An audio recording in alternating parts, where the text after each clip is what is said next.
మాత్రే నమః. ఈరోజు వచ్చేసి బంగాళదుంప వేపుడి చేసుకుందామండి. పెనం పెట్టుకుని ఆయిల్ వేసుకున్నాను. దానికి కావాల్సినవి చెప్తాను.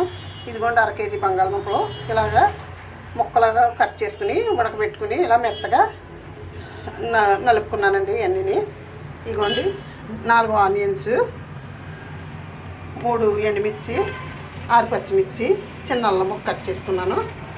కరివేపాకు, పెసరపప్పు అంటే శనగపప్పు వేసుకుంటారు కానీ పెసరపప్పు ఇష్టమండి ఇంటి, అందుకని పెసరపప్పు వేసాను. మినప్పప్పు, ఆవాలు, పసుపు, సాల్ట్. ఈ సాల్ట్ కూడా కొంచెం ఇలా వేసుకుని, అంటే తక్కువ వచ్చిందండి వేస్తున్నాను. పసుపు కూడా ఇందులో వేసుకుని కలుపుకోవాలండి. ఫస్ట్ మనం ఏం చేద్దామంటే అండి, పప్పులన్నీ వేసుకుందాం. వేగుతున్నాయి కదా,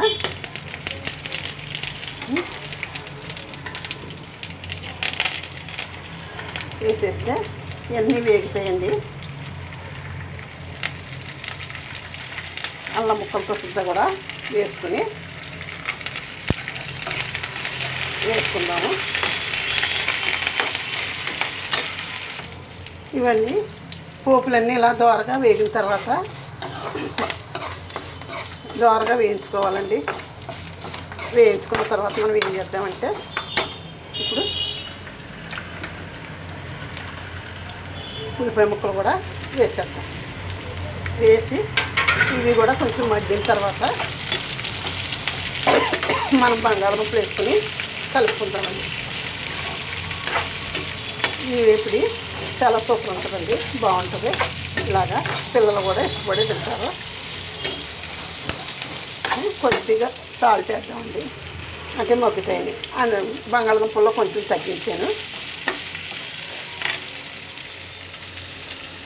మనం పోపులన్నీ మగ్గుతాయండి.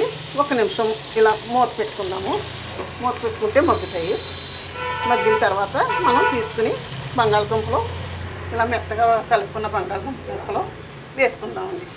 చూడండి, ఇలాగా దగ్గరికి కొంచెం ముక్కలు మగ్గిన తర్వాత మనం ఇప్పుడు ఏం చేయాలంటే, మనం నెక్స్ట్ ఇవి వేసేసుకుందామండి. బంగాళదుంప ముక్కలు కట్ చేసుకుని ఉడకబెట్టుకున్నాయి.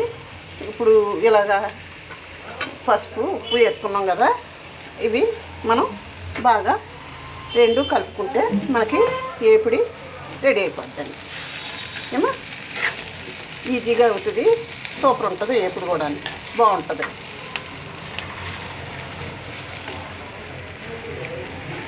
చూడండి, ఇలా వేగింది బంగాళదుంప వేపుడి, చాలా సూపర్ వచ్చింది. ఇది మనం కట్టేస్తున్నాను, రెడీ అయిపోయింది. దీన్ని మనం గిన్నెలోకి తీసుకుందామండి. మొత్తం గిన్నెలో తీసుకుందాం. వేపుడి చూడండి, చూడబుద్ధి వేస్తుంది, చూస్తేనే తినబుద్ధి అవుతుంది. ఇది చారులో నంచుకుంటే చాలా సూపర్ ఉంటుందండి. చాలా బాగుందండి వేపుడు, చాలా సూపర్ వచ్చింది. చూడండి, మీరు కూడా ఇలా ట్రై చేసి చూడండి. పిల్లల బాక్సుల్లోకి కానీ ఆఫీస్ బాక్సుల్లోకి కానీ చాలా సూపర్ ఉంటుందండి. సరే అండి, ఉంటానండి. వీడియో ముగిస్తున్నాను. శ్రీమాత్రే నమః, శ్రీమాత్రే నమః, శ్రీమాత్రే నమః. అందరికీ శుభోదయం.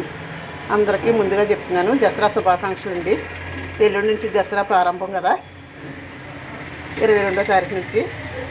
ఆ అమ్మవారి దయ అందరికీ ఉండాలని కోరుకుంటూ వీడియో ముగిస్తున్నాను.